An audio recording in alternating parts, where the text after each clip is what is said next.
Voilà, merci. Merci beaucoup. Alors, nous avons déjà notre invité dans nos murs. Avec lui, on va parler du Doha. Des Doha. Pourquoi la Mouka est vraiment agitée par rapport à une probable signature d'un accord entre Kinshasa et M23. Nous recevons pour vous Monsieur Jean-Baptiste Kassekwa Mouindo, l'ancien député national. Bienvenue. Merci David. Voilà. Pourquoi la Mouka n'est pas serein? La Mouka devrait féliciter, devrait se réjouir d'une probable signature entre la FCM 23 et Kinshasa, à Doha. La Mouka, avec son président Martin Fayoulou, partage le message que le compatriote Jean-Marie Kassamba a placé à l'entrée de notre chaîne de télévision ici. Que, quoi qu'il en coûte, le Congo, c'est notre cause. Et pour Martin Fayoulou, le Congo est extrêmement à danger aujourd'hui dans son intégrité territoriale. Ces dangers se manifestent de deux façons. D'abord, Bunagana, Rutshuru, Goma, Bukavu, Walikale, Kamanyola, Lubero, toutes ces localités-là, ces villes, ces cités, ces territoires, certaines sont sous occupation depuis maintenant 4 ans. Si je considère Tchanzu, placé sous occupation depuis le 27 mars 2022, nous sommes aujourd'hui à 2025, eh bien, ces populations-là vivent un calvaire. Et Goma, Bukavu, occupé depuis janvier-février 2025, plus personne aujourd'hui ne parle de la résolution 2773, spécialement à ses points 2 et 4, portant respectivement sur le retrait de l'armée rwandaise de notre territoire et le retrait du M23 de Goma, de Bukavu et de leurs avirons. Plus personne de tous les sommets. De sorte que Bukavu, Goma risque aussi de totaliser les nombres d'années que Bunagana, Rutshuru, Kiwanja viennent de passer sous occupation, sous domination. Ça, c'est un aspect de la menace de balkanisation qui inquiète la Mouka, qui inquiète Martin Fayoulou et qui nous inquiète tous. Le deuxième aspect, c'est les perspectives d'accord de Doha et son contenu. Le draft remis par le médiateur, l'État du Qatar, aux deux parties, contient des dispositions extrêmement dangereuses. Et il est inquiétant que les Congolais ne soient informés du contenu de ce draft que par des chaînes étrangères ou par Boulos. C'est maintenant Boulos qui nous informe, le 10 octobre, après sa rencontre avec Félix, qui dit qu'ils ont remis un dernier draft aux deux parties. Aux deux parties. Que ce draft contiendrait 9 axes, dont certains devraient exiger des changements au niveau de la Constitution. Changement. C'est les conseillers de Donald Trump, de l'État américain, qui nous informent par médias interposés, et ceux-là qui ont l'obligation d'informer les Congolais, ceux-là qui agissent au nom du peuple congolais, gardent étrangement silence. Alors, pour revenir aux dispositions dangereuses que nous retrouvons dans ce projet d'accord de Doha, il y a notamment 3 articles. Et la société civile du Sud qui vous ne cesse d'alerter. Peut-être que beaucoup de Congolais n'ont pas encore écouté ce message de la société civile ou n'ont pas encore lu ce draft. Y compris des députés, y compris des membres du gouvernement. Moi, je les draft entre mes mains. Le draft de la société civile. Non. Oui. Le draft remis par l'État du Qatar aux deux parties. Allez-y. Et dans mes investigations, j'ai découvert auprès de quel cabinet de consultance l'État du Qatar a commandé ce texte. Et quel cabinet? C'est un cabinet néerlandais. Néerlandais. Qui soutient à plus de 120% la thèse du Rwanda. Et il n'est donc pas surprenant. Donc c'est grave, alors toutes les revendications rwandaises sont prises en compte. Mais allons-y. Ah oui? D'abord, article 8 de ce projet d'accord. Il est dit que l'on va créer une force spéciale intérimaire à laquelle on va donner un mandat temporaire de 5 ans, renouvelable si nécessaire. Si on renouvelle un mandat de 5 ans, c'est-à-dire ça peut faire 10 ans, ça peut faire 15 ans. Cette force spéciale sera composée jusqu'à 50% des combattants éligibles, des combattants du M23 éligibles à la réintégration, jusqu'à hauteur de 50%. Le reste des membres de cette force, dit ce projet d'accord, pourront être recrutés parmi les éléments de la police nationale congolaise et parmi les communautés dites locales habitant le nord et le sud Kivu. Et ça, c'est ce qui aurait été remis aux deux parties. Ce n'est pas que ça aurait été, c'est ce qui a été remis, c'est confirmé. Ça, c'est un texte authentique. Et le gouvernement ne l'a jamais démenti et Boulos l'a réaffirmé. Alors, le point 2 de cet article 11 dit que la force spéciale intérimaire sera la seule force de sécurité qui va opérer au nord et sud Kivu pendant ce mandat de 5 ans, renouvelable si nécessaire. Et bien plus, les membres de cette force spéciale intérimaire ne pourraient pas être affectés dans d'autres provinces de la RDC. Ils ne seront que là. Ils ne seront que là. C'est grave. C'est-à-dire, dans un même pays, nous avons deux armées. Les FARDC ne peuvent pas opérer là-bas. C'est la force spéciale intérimaire. En fait, on va convertir les M23 à force spéciale intérimaire et on lui accorde un mandat de 5 ans renouvelable si nécessaire. Mais, David, même les fameux accords de mixage, de brassage, que nous avons imputés à l'ancien président Joseph Kabila, n'avaient jamais été aussi dangereuses que ce projet d'accord qui a été remis et à l'administration, à la délégation de Félix et à la délégation du M23. Et ça, ce sont les États-Unis qui décident. C'est l'État du Qatar. Bien entendu, le Qatar agit à connivence avec les États-Unis.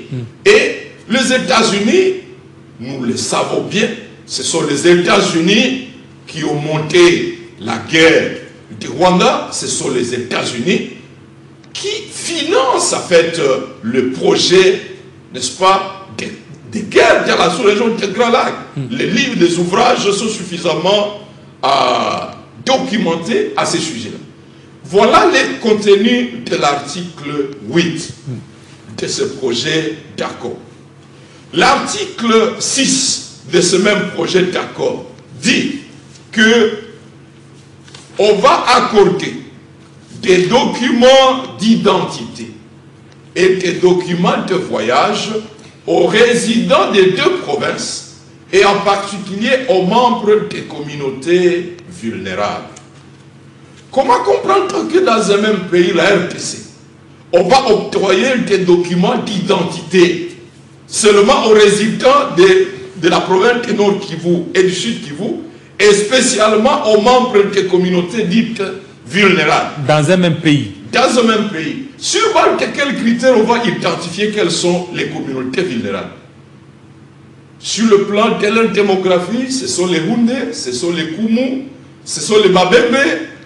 Quel est le critère de cette vulnérabilité pour qu'une communauté particulière de la RDC obtienne des documents d'identité dans une procédure qui ne concerne pas le reste des autres provinces et des autres citoyens? Nous savons que depuis longtemps, la société civile alerte sur des mouvements des populations non identifiées, étrangères, qui sont déployées dans le Massissi, dans le Lubero Sud, dans d'autres provinces sous occupation. Est-ce qu'on ne veut pas tendre un piège à la République pour nous contraindre à l'octroi non contrôlé des documents d'identité à des personnes non autrement identifiées? Troisième article inquiétant, l'article 11 prévoit que dans les deux provinces sous occupation du M23, des élections y sont organisées en 2027.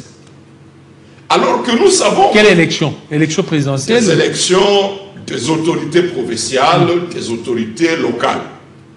Alors que, conformément à la Constitution, les élections sont prévues sur l'Assemblée de la République en 2028. Cela veut dire que Doha veut introduire deux cycles électoraux différents au sein d'un même pays. Alors, si vous consignez le trois éléments, une armée propre à ces deux provinces, un cycle électoral propre à ces deux provinces, et vous y ajoutez des documents d'identité particulière délivrés à ces populations. Vous y ajoutez le fait que la FCM 23 pose de plus en plus des actes qui reflètent une certaine autonomie étatique des attributs de l'État.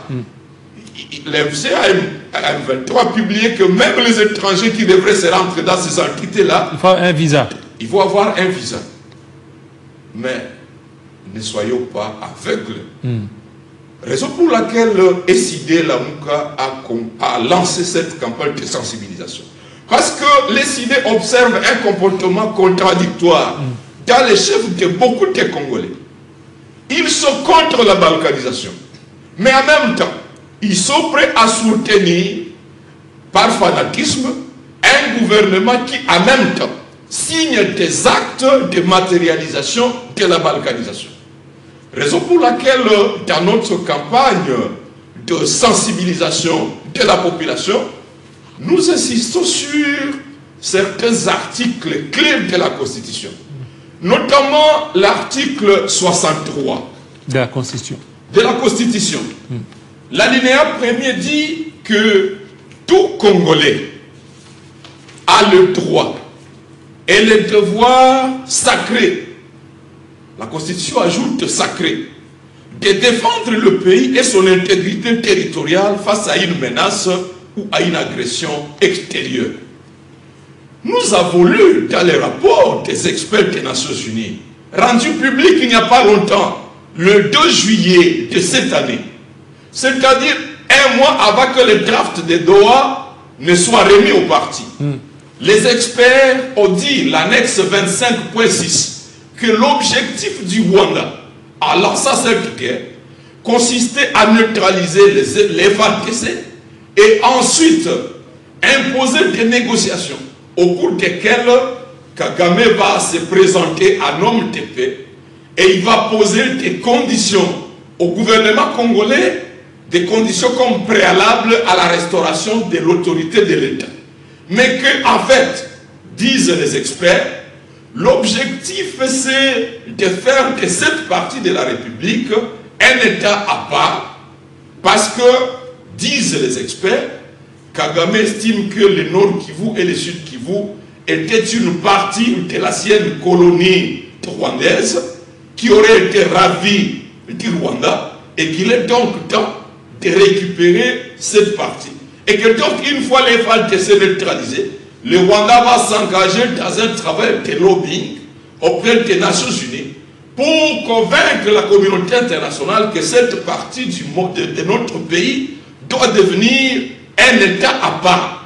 Et si on accepte que Félix signe cet accord de Doha avec toutes ces dispositions, eh bien, nous sommes en train d'accomplir l'agenda du Rwanda et, selon l'alinéa 2 de l'article 63, toute autorité nationale, provinciale, locale et coutumière a le devoir de sauvegarder l'unité de la République et l'intégrité de son territoire sous peine de haute trahison. si Félix signe cet accord avec toutes ces clauses dangereuses, suicidaires contre l'intégrité territoriale, il se sera rendu coupable de haute trahison. Donc Doha, c'est un danger.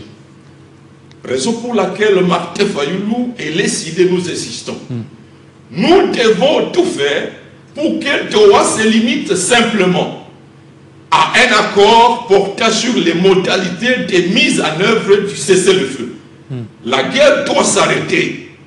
Nous ne sommes plus d'accord que le sang des Congolais soit versé. On a tué plus de 9000 personnes à Goma. Nous ne voulons plus assister à ces carnages demain à Kindu, à Uvira, à Butembo, à Kisangani. Trop c'est trop, il n'y a pas de raison qu'on s'amuse à verser le sang des Congolais. Et donc, Doha doit se limiter dans son accord à définir les modalités du respect de l'effectivité d'un cessez-le-feu entre les belligérants. Doha doit également se limiter aux modalités de mise en application de la résolution 2773. Les causes profondes du conflit doivent être débattues entre tous les Congolais en dialogue national inclusif. Il n'est donc pas question, nous ne pouvons pas accepter que deux parties se réunissent à Doha et prétendent vouloir signer ce qu'ils appellent un accord global inclusif qui trouve des réponses aux causes profondes du conflit. En tout cas, pour les idées, cet accord ne va pas nous engager. Surtout que l'article 214 de la Constitution nous donne raison et dispose que nul accord, alinéa 2 214, nulle cession, ni l'échange, ni l'adjonction de territoire n'est valable sans l'accord du peuple congolais consulté par voie de référendum. Donc que nos amis du M23 ne se laissent pas duper non plus. Que Félix signe à leur faveur un accord pour qu'ils gardent l'autonomie, les contrôles du Nord et Sud Kivu pendant 5 ans renouvelables et qu'ils se prévalent de cet accord. Pour nous, cet accord sera sans valeur. C'est comme deux personnes sans mandat se mettent d'accord pour... Mais eux, ils ont les armes, non? Ils ont les armes. Peut-être c'est le fait d'avoir les armes qui leur donne un peu cette garantie. Comment vous allez faire? Ils ont les armes, mais moralement, les Congolais sont déterminés à ne jamais laisser l'intégrité territoriale de leur pays être bradée. La guerre pour la défense du territoire national, c'est une guerre sacrée. Ce matin, je pensais dans la Bible, moi j'ai lu beaucoup la Bible, Akab a envié un chat appartenant à Naboth. Et il est allé même jusqu'à tuer Naboth. Mais j'ai salué le fait que par le prophète Élie, Dieu a infligé des sanctions terribles. Et à Jézabel, l'épouse à Akab, et à Akab lui-même. Le Rwanda envie aujourd'hui le Nord Kivu, et peu comme Akab a envié les chats de Naboth.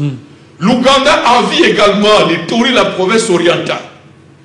Mais pour la cause de notre territoire, ils sont nombreux des Congolais qui sont prêts à mourir comme Naboth. Donc, que nos amis du M23 ne se trompent pas en pensant qu'ils sont les seuls à détenir les armes. La seule arme dont dispose un peuple, disait Feu Étienne Tshisekedi, c'est la mobilisation nationale.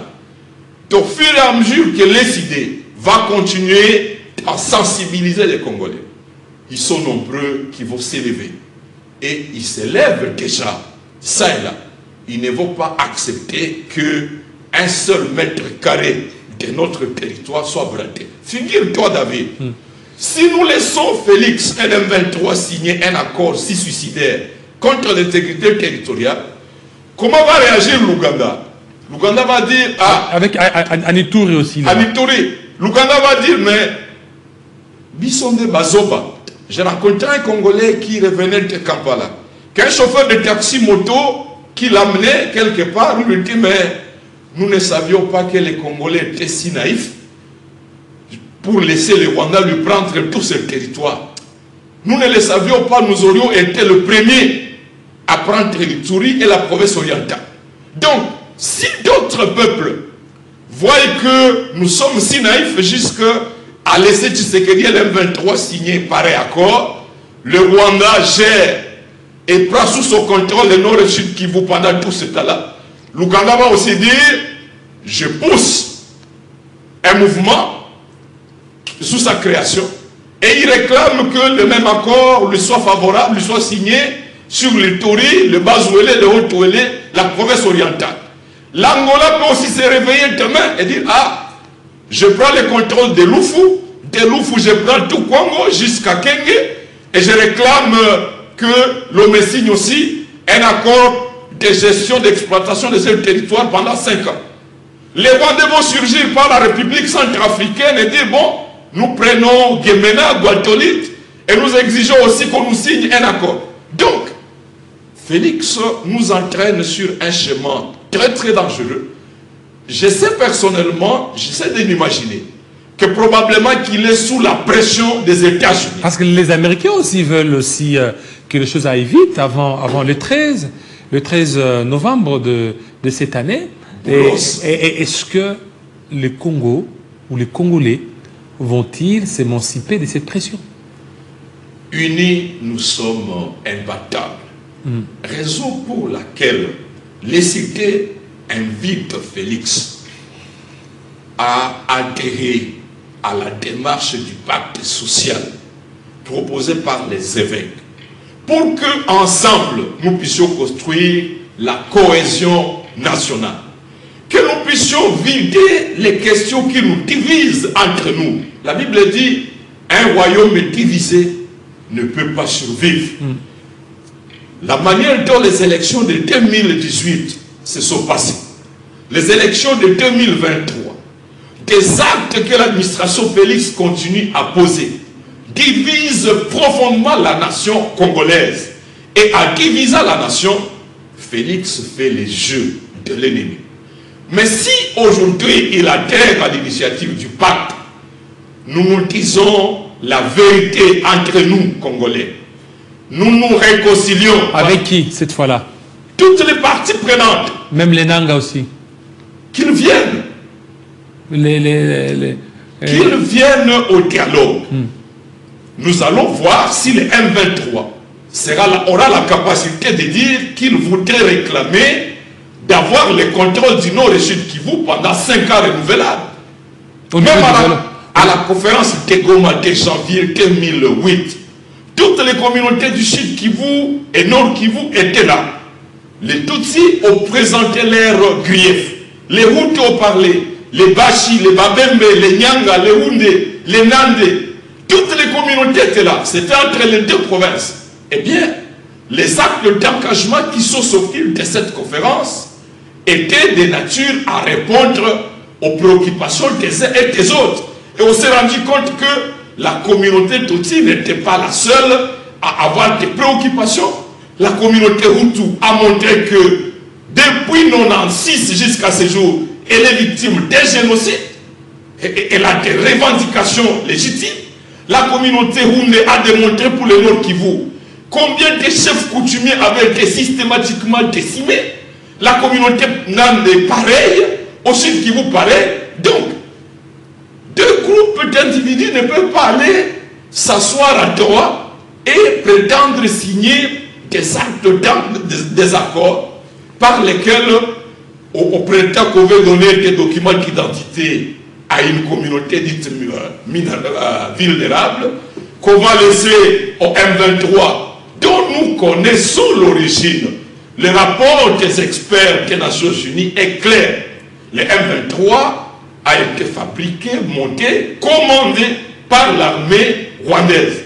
Et donc, si Félix signe pareil accord, pourquoi cela est une haute trahison? J'ai vu dans le dictionnaire, la haute trahison, c'est l'intention de placer la nation ou une partie de la nation sous la domination étrangère. Félix aura signé qu'il place tous ses compatriotes vivant au nord et sud Kivu sous la domination du Rwanda.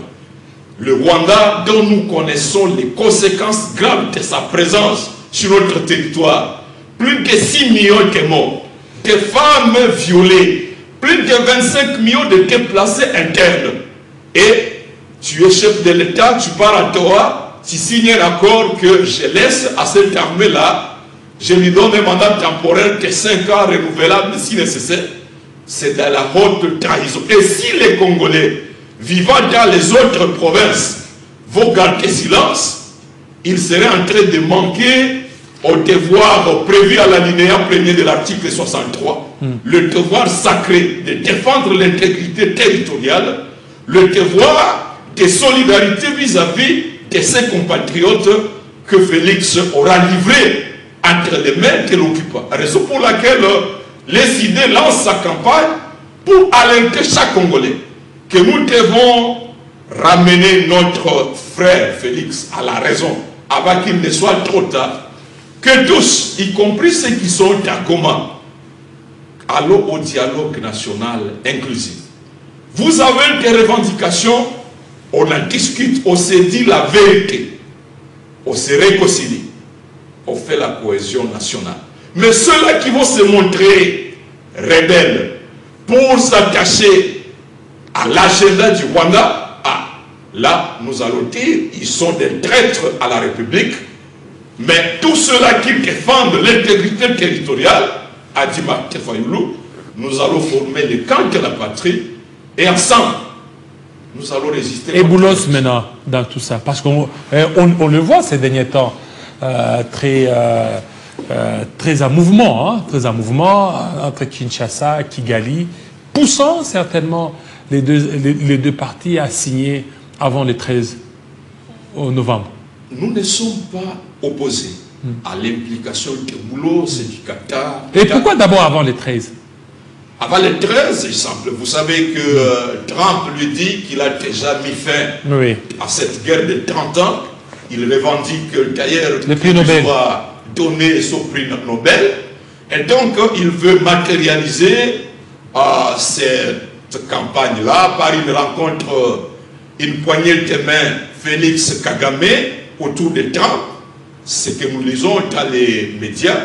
Mais cette publicité-là ne peut pas être une cause pour sacrifier l'unité nationale, l'intégrité territoriale. Nous saluons l'engagement des États-Unis et du Qatar, mais nous disons le Congo appartient d'abord aux Congolais. Le Congo n'est pas un bien sans maître. Que les États-Unis et le Qatar fassent pression au Rwanda, au M23, pression sur Tshisekedi, pour que tous les belligérants se limitent d'abord à un cessez-le-feu. Qui n'est toujours pas d'ailleurs accepté, qui n'est toujours pas respecté. Jusqu'à présent. Ça continue toujours malgré les cessez-le-feu. Ce qui se passe le cas de Walungu, ce qui se passe le cas de Massissi, à Pinga. Donc, la guerre sévit dans tous ces territoires-là. Et c'est chaque jour qu'il y a un bombardement, chaque jour qu'il y a des pertes à vie humaine. Chaque jour des pertes à vie humaine, pour quelle finalité? Donc tous sont de mauvaise foi. Il faut une forte pression de part et d'autre parce que de l'autre côté, Félix n'est pas gêné qu'on lui laisse s'appeler le roi soleil sur 24 provinces. Qu'importe que les populations du nord et sud Kivu restent sous domination étrangère, si un deal peut lui permettre qu'il reste là jusqu'à 2028 et glisser jusqu'à le plus longtemps possible, eh bien, les gens de l'Union sacrée ne sont pas forcément gênés par ça. Et c'est à nous de les bousculer, de faire pression. C'est l'une aussi des raisons de cette campagne, de dire nous ne pouvons pas accepter un schéma suicidaire comme celui-là. Non seulement le projet d'accord de Doha est dangereux, mais également la stratégie du statu quo dans laquelle Félix veut nous entraîner est une complicité de balkanisation. Ça arrange, Félix estime que ça l'arrange. Vous avez suivi quelques dire, tant qu'on ne nous aura pas ravi le Katanga, ils peuvent garder le reste de la République. Cela ne nous empêche pas de dormir. Le Congo continue toujours à vivre malgré. Voilà des propos balkanisateurs que les Congolais ne devraient pas tolérer. Il n'y a pas longtemps, on a suivi quelqu'un qui... Nous suivons la guerre à la télévision, la guerre à 2000 km. Donc, pour les caciques de l'Union sacrée, si Boulos et l'État du Qatar peuvent intervenir et obtenir un deal sorcier avec l'M23, que l'M23 reste au nord Kivu et sud Kivu, et qu'on les laisse, eux, patronner sur les 24 provinces restantes, eh bien, pour eux, il ne vaut pas se gêner, ils sont prêts à signer n'importe quoi. Et ça, c'est une autre forme de balkanisation, comme je le disais tantôt.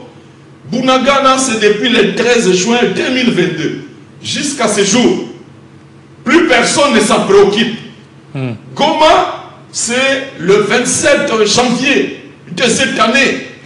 Plus personne, dans aucun sommet, on ne parle plus de la mise en application de la résolution 2773. Ce qui préoccupe Félix, c'est que les M23 n'avancent pas. Ils peuvent rester là, mais s'ils n'avancent plus pour menacer le Katanga, il ne va pas se gêner. Alors, il y a un téléspectateur qui nous écrit, il dit, si vous pouvez lire l'article 52, demandez à votre invité de lire l'article 52 quand il dit qu'il faut dialoguer avec les rebelles. Pourquoi dialoguer avec les rebelles? Mais nous disons, même en Israël, c'est M. Joël Béa, oui. Même en Israël, les Hamas discutent avec l'État d'Israël. Nous sommes dans une situation telle qu'aujourd'hui, Félix ne veut ni du dialogue et ne veut pas non plus faire la guerre. Donc il veut le statu quo. Il veut le statu quo. Que le mandat aille jusqu'à la fin. Ça, non seulement le statu quo, nous avons relevé comme citoyens du Nord Kivu que les villes étaient laissées entre les mains de l'ennemi avec des actes qui frisent la complicité. À Bunagana, on a laissé des armes à l'ennemi. À Ntchou, on a laissé les armes à l'ennemi. À Windi, à Kibirizi, à Kikuku, à Kirumba. Et puis, à Goma, on a laissé des armes à l'ennemi. Même des clés de contact dans les chars de combat. Nous n'avons jamais interrogé ceux qui nous gouvernent pourquoi ce genre de comportements se sont observés jusqu'à ce jour. Donc, Félix ne veut ni du dialogue et ne veut ni de la guerre. Depuis que Tchanzou est tombé le 27 mars 2022, aucune localité de la RTC n'a jamais été libérée. Raison pour laquelle nous disons allons au dialogue. Que toutes les parties qui se disent congolaises présentent leurs revendications. On est en train de négocier. Et c'est là le flou du langage dans lequel Félix entretient les Congolais. Depuis le 18 mars, il s'est rencontré avec Kagame à Doha. Le 23 mars, il s'est rencontré avec la délégation du M23. Le 19 août, ils ont signé la déclaration de Doha, le 19 juillet. Et dans la déclaration de Doha, ils se sont mis d'accord sur l'affaire des routes. Les négociations sont en cours. Le délégué de M. Félix, je crois, Nzita, est à Doha, en train de négocier avec les M23. Du côté de M23, c'est René Abadi. Donc, pour entretenir le flou, le mensonge vis-à-vis des Congolais, à Kinshasa, on dit, nous ne négocierons jamais avec ces gens-là. Nous nous disons, nous ne voulons plus être placés devant un fait accompli. De la même manière que nous avons été surpris que 14 mois durant, les M23 étaient ici à Kinshasa. J'ai vu les documents signés par l'ancien vice-premier ministre de l'Intérieur, Gilbert Kakonde, le 12 février 2021. Une lettre adressée au chef de l'État dans laquelle il informe qu'une délégation du M23 a séjourné ici, qu'ils ont négocié et ils ont élaboré une feuille de route pour la reddition des 6000 éléments du M23 qui se déclarent prêts à soutenir la vision de Félix Tshisekedi. Et pour la mise en œuvre de cette feuille de route, Gilbert Kakonde demandait à la République 1 300 000 $. Félix Tshisekedi a dit que non, c'est Gilbert Kakonde qui a invité le M23 ici. Lui, il ne savait rien. 14 mois durant. Nous ne voulons plus être mis devant un fait accompli comme la feuille de route de Kigali du 28 octobre 2019, les délégués de M. Félix ont signé sous la médiation de Kagame. Ils ont signé avec les M23 ce qu'ils ont appelé la feuille de route de Kigali, dans laquelle ils ont convenu qu'ils octroient l'amnistie, l'intégration militaire et politique aux combattants du M23. Tous ces documents qui sont disponibles, moi j'en dispose, tous ces documents sont des preuves que depuis 2019 jusqu'à ce jour, Félix n'a jamais rompu le dialogue avec les M23. Il continue toujours. Il continue. Malgré qu'il dit qu'il ne négociera jamais avec les M23. Il ne doit donc pas continuer à flouer les Congolais pour dire on ne doit pas inviter ces gens-là au dialogue. Nous disons, au lieu de continuer des négociations en catimini, pour signer des accords dangereux, mieux vaut inviter toutes les parties dans un dialogue transparent, dans un dialogue inclusif. Les cahiers de charges des uns et des autres seront présentés. Les forces vives de la nation, société civile, toutes les parties prenantes seront là, les évêques et autres seront là. Nous allons voir si ces gens-là auront le courage de réclamer qu'il leur soit accordé un mandat temporaire de 5 ans renouvelable pour gérer de manière exclusive les Nord et sur Kivu. Et s'ils ont des revendications légitimes, eh bien, ce sera l'occasion de les écouter. Comme je le disais tantôt, nous avons l'expérience de la conférence de Goma. Ils ont été confrontés à la vérité des autres communautés victimes des guerres du RCD, des guerres du CNTP, des différentes guerres d'agression.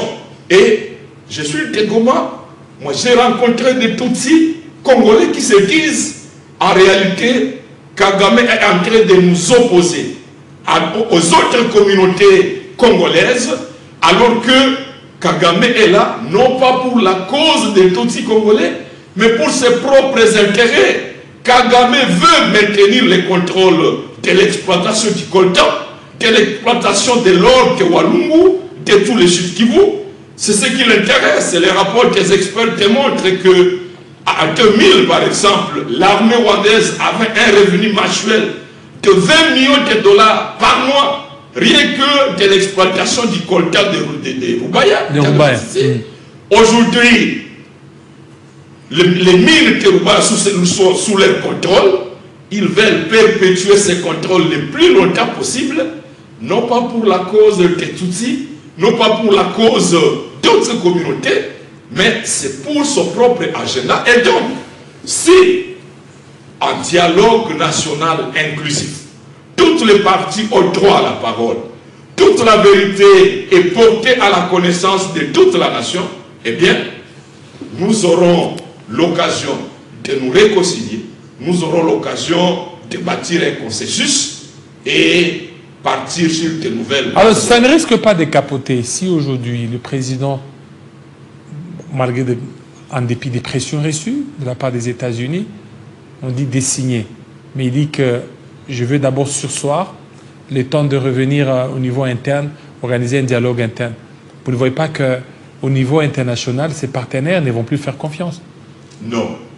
Il a la possibilité de dire, je ne dis pas non à Doha. Doha se limite aux modalités de cesser le feu. Et ça, les partenaires avaient déjà commencé à imposer des sanctions au Rwanda pour l'empêcher, n'est-ce pas, de poursuivre la guerre. Et donc, si Félix est de bonne foi et dit, je suis pour un cessez-le-feu. Un cessez-le-feu accompagné de la tenue d'un dialogue national inclusif. Pour quelle raison? Parce que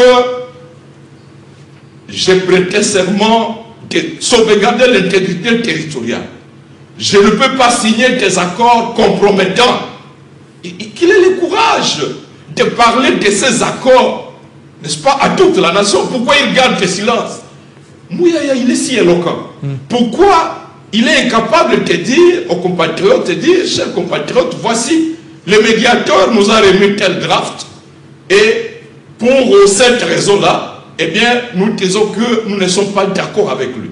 Donc, la cause de la défense du territoire national est une cause soutenue même par Dieu lui-même. Les partenaires ne vont pas s'opposer à une démarche qui allie d'un côté le cessez-le-feu, de l'autre un dialogue national inclusif. Ce draft-là est de l'émanation rwandaise. Ce draft est de l'émanation de l'État du Qatar, Oui. mais qui a confié le marché à un cabinet de consultance néerlandais. Un cabinet dont le pacha vers la thèse du Rwanda est connu à plus de 120 degrés. Et ça, de la même manière que Félix trouve des reproches à la médiation des évêques et des pasteurs, il s'est opposé à la proposition de médiation de Thabo Mbeki. Je ne comprends pas pour quel intérêt il continue à garder silence lorsque le médiateur du Qatar propose des clauses suicidaires comme celle-ci. Ça, c'est suicidaire, c'est contre la nation. Mais comment nous pouvons accepter et garder silence devant pareil projet d'accord? C'est inacceptable. Inacceptable, raison pour laquelle l'ECD est en campagne de sensibilisation. Pour dire, chers amis, chers compatriotes, vous tous qui aimez le Congo, réveillez-vous. Ne soyez pas en train de dire d'un côté vous êtes contre la balkanisation, mais au même moment, vous soutenez, vous laissez Félix aller signer des actes qui matérialisent la balkanisation. Il est notre frère, nous ne sommes pas contre lui, mais il n'a pas mandat, aucun Congolais n'a le mandat de céder un seul mètre carré de notre pays. L'article 165 de la Constitution dit ceci, que le président, il y a haute trahison dans le chef du président de la République ou du Premier ministre, 166, 165, il y a haute trahison lorsque le président de la République a violé intentionnellement la Constitution, ou lorsque lui ou le Premier ministre sont reconnus auteurs, co-auteurs ou complices de violations graves et caractérisées des droits de l'homme, des cessions d'une partie du territoire national. Et ici, le délégué de la RDC à Doha, il est porteur d'un mandat signé par Félix Tshisekedi. Si donc l'acte d'accord de Doha est signé avec ces mêmes clauses, eh bien, Félix se sera rendu auteur de cession d'une partie du territoire national, et la Constitution appelle ça haute trahison. Normalement, le procureur, près la cour contextuelle, aussitôt que cet accord serait signé dans ce terme-ci, il devrait saisir les deux chambres du Parlement pour que ces deux chambres lèvent les immunités de M. Félix et autorisent le déclenchement d'une procédure de poursuite. Voilà, Mais comme le Parlement congolais, il est ce qu'il est, je l'ai dénoncé la fois passée. Ceux qui signent ces accords, que ce soit à Doha, que ce soit à Washington, ceux qui négocient, ils ne sont ni ministres, ni députés.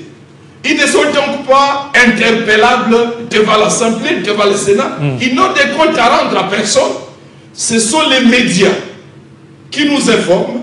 C'est Boulos ou l'État du Qatar qui nous informe des décisions graves qui engagent notre avenir. Et ça, c'est inacceptable. C'est inacceptable. Il y a, pour terminer, M. Thabo Apollinaire, il dit que le gouvernement a fait la guerre. La preuve, c'est que l'M23 n'avance plus. C'est que c'est déjà une avancée. Un autre qui est du Sud Kivu, je préfère ne pas citer son nom, pour le protéger. Alors, il est vrai que nous souffrons déjà avec cette rébellion dans l'Est, mais ça ne saurait pas cautionner ces propositions. Et par erreur, si le gouvernement congolais endosse ça, c'est une autre trahison. 5 ans, même une semaine avec une force spéciale d'M23, c'est trahir la mémoire de nos FARDC Wazalendo et de tous les résistants de cette rébellion et qui sont morts depuis 2019, particulièrement plus de 30 ans déjà. Que SID continue beaucoup plus sa démarche. Ça, c'est un téléspectateur. Il m'a dit de ne pas citer son nom. Il est au niveau de la zone occupée. Un autre qui dit, Monsieur Mouindo les FARDC sont vent en poupe. La preuve, c'est que les M23 n'avancent plus, c'est qu'ils sont totalement coincés. L'expérience a montré que les cessez-le-feu que nous avons connus, je crois, nous sommes au 8e cessez-le-feu. 8e cessez-le-feu. Les cessez-le-feu ont toujours profité à l'ennemi. À chaque rupture de cessez-le-feu, nous avons perdu des territoires et c'est l'ennemi qui a avancé. Et donc, qu'il y ait un cessez-le-feu aujourd'hui, grâce à la médiation des États-Unis et du Qatar, nous ne pouvons pas dormir sur nos lauriers et penser que les menaces sont écartées. Au contraire, nous voyons chaque jour les M23 sanctionner les formations de ces recrues, 7000 par ici, 8000 ça et là. Paradoxalement, par exemple, pour revenir à la situation de Béni, depuis le mois d'avril, la jeunesse de Béni a demandé expressément au gouvernement d'ouvrir un centre de formation à Nialeki ou dans une autre partie de la République pour que ces jeunes soient formés à l'autodéfense locale pour protéger les populations contre les massacres des Altef. Ça n'a pas été fait. Notre gouvernement n'a jamais été capable, jusqu'à ce jour, de clôturer une seule session de formation des jeunes à l'autodéfense. Par contre, c'est l'ennemi qui renforce ces formations, qui sortent ces sessions. Voilà. Donc, nous ne pouvons pas prétendre que cette trêve ici marque la fin de la guerre. Par contre, nous devons capitaliser l'engagement de Doha, l'engagement des États-Unis, l'engagement des États africains pour nous conduire à un dialogue inclusif et cela le plus tôt possible. Parce que si demain, on laisse à nouveau ces gens-là endayer une ville comme Uvira, comme Butembo, comme Kindu ou Kisangani, c'est ce qu'ils sont en train de prévoir. Endayer la République, nous plonger dans une angoisse et dire à Félix, signer ces accords de Doha les yeux fermés, donner-leur 5 ans renouvelables autant de fois pourvu qu'ils n'avancent plus. C'est ça la stratégie dans laquelle ils veulent nous placer. Nous nous disons, les médiateurs doivent imposer les respects de cessez-le-feu à toutes les parties. Nous allons au dialogue, nous parlons la vérité entre toutes les parties. Nous nous réconcilions, nous bâtissons la cohésion nationale et nous définissons l'avenir de notre pays. Merci beaucoup Jean-Baptiste Kasekwa d'avoir répondu à notre invitation de ce matin et à la grande satisfaction de tous nos téléspectateurs, ceux qui nous suivent au niveau de Goma, au niveau des Bukavu. Ils étaient vraiment très, très branchés. Ils ont insisté à ce que Jean-Baptiste Kasekwa soit là pour éclairer l'opinion. Vous l'avez suivi, fidèles téléspectateurs. Il est là, l'un de vôtres, surtout ceux du Nord Kivu. Voilà. Chaque fois quand je le reçois, il continue beaucoup plus à insister. Nous voulons du Jean-Baptiste Kasekwa. Il est là, vous l'avez eu. Merci à vous. Merci voilà. Voilà. Alors, je vais terminer par cet anniversaire, anniversaire de Christian Bokaya. Christian Bokaya qui souhaite un heureux anniversaire à Guy Mafuta Kabongo. Guy Mafuta Kabongo. Que ce nouveau jour vous apporte joie, paix et succès dans vos entreprises et ravive surtout la flamme de votre passion pour le Congo que vous servez avec abnégation. Que les Très-Hauts veillent sur vous et vous donnent ce que votre cœur désire. Vivez heureux, Mounayala, de la part de Christian Bokaya. Voilà, Christian Bokaya souhaite joyeux anniversaire à Maître Guy Kabongo Mafuta, qui est député national, élu de Chikapa et dirigeant sportif. Merci fidèles téléspectateurs. Restez branchés sur Télé 50. La grande édition du journal, c'est à 13h. Entre-temps, l'édition en langue nationale, c'est à 11h. Portez-vous très bien. Surtout, prenez soin de vous.